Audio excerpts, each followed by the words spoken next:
ధరణి పేరుతో రైతులను తిప్పలు పెట్టారని అంటుంది పోర్టల్ సమస్యల పరిష్కారానికి ఏర్పడిన ధరణి కమిటీ సర్వే శాఖతో సంబంధం లేకుండానే పోర్టల్ తెచ్చారని గుర్తించింది. ఖాస్రా సెసల పహానీలేవి అప్లోడ్ చేయలేదని తేల్చింది కమిటీ. నిన్న సెక్రటరియట్లో భేటీ అయిన ధరణి కమిటీ వివిధ అంశాలపై డిస్కస్ చేసింది. వక్ఫ్ దేవాదాయ భూముల్లో 40% నమోదు కాలేదని చెప్పింది. ధరణి పోర్టల్లోని లోపాలు ఒక్కొక్కటి బయటపడుతున్నాయి. ధరణి సమస్యలపై ఏర్పాటైన కమిటీ వరుస సమావేశాలు నిర్వహిస్తోంది. శనివారం హైదరాబాద్ సెక్రటరియట్లో ధరణి కమిటీ భేటీ అయింది. ఈ సమావేశంలో ధరణి కమిటీ సభ్యులు కోదండరెడ్డి, రేమండ్ పీటర్, భూమి సునీల్ కుమార్, మధుసూదన్, సీఎంఆర్ఓ లచ్చిరెడ్డి పాల్గొన్నారు. సర్వే అండ్ సెటిల్మెంట్ శాఖతో సంబంధం లేకుండానే ధరణి పోర్టల్లో భూ లావాదేవీలు జరుగుతున్నాయని కమిటీ గుర్తించింది. అసలు పాత రికార్డులేవి లేకుండానే ధరణి పోర్టల్ను నిర్వహిస్తున్నట్టు తెలుసుకుంది. భూ రికార్డులో ముఖ్యమైన ఖాస్రా, సెసల పహానీ రికార్డులన్నింటినీ ఇప్పటికీ మాన్యువల్ గానే పెట్టారని, ధరణిలో ఎక్కడా అప్లోడ్ చేయలేదని గుర్తించింది.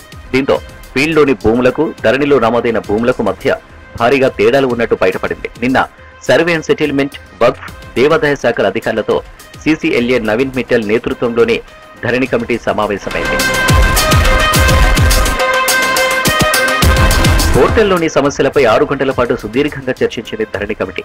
ఈ సందర్భంగా అనేక అంశాలపై వివరాలు అడిగి తెలుసుకుంది. ప్రధానంగా భూములు అమ్మకాలు, కొనుగోలు జరిగినప్పుడు సర్వే నంబర్, హద్దులు, బై సర్వే నంబర్లు వంటివి తప్పనిసరి. సాధారణంగా ఒక సర్వే నంబర్లో 20 కంటే ఎక్కువ బై నంబర్లు ఉండవు. కానీ ధరణి వచ్చాక ఒక్కో సర్వే నంబర్లో ఏకంగా 250 నుంచి 300 దాకా బై నంబర్లు నమోదైనట్టు గుర్తించారు. దీంతో సర్వే అండ్ సెటిల్మెంట్ శాఖను ధరణికి ఎలా లింకప్ చేయాలని దానిపై చర్చించారు. దీనిపై ప్రభుత్వానికి సిఫారసు చేయాలని నిర్ణయించారు. ఇక భూములకు సంబంధించి ఖాస్రా, సెసల పహానీలు చాలా ముఖ్యమైనవి. కానీ వీటిని ధరణి పోర్టల్లో అప్లోడ్ చేయలేదు. ఇప్పుడు వీటిని ధరణిలో ఎలా ఎంట్రీ చేయాలనే దానిపై చర్చించారు.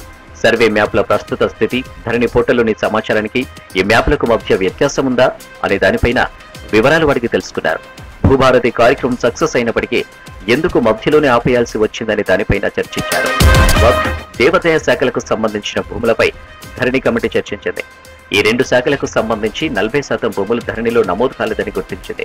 రాష్ట్రంలో దేవాదాయ శాఖ కింద 90,000 ఎకరాలు ఉండగా అందులో 50,000 ఎకరాలు మాత్రమే ధరణిలో నమోదైతే, వక్ఫ్ భూములది అదే పరిస్థితి. దీంతో ఈ రెండింటినీ సరిచేయాలని కమిటీ నిర్ణయించింది. వక్ఫ్ బోర్డు కింద ఉన్న మొత్తం భూమి ఎంత, అందులో ఎంత కబ్జాలకు గురైంది, ఉన్న భూములను రక్షించేందుకు ఎలాంటి చర్యలు తీసుకుంటున్నారు, ఈ అంశాలన్నింటినీ వివరాలు అడిగి తెలుసుకుంది.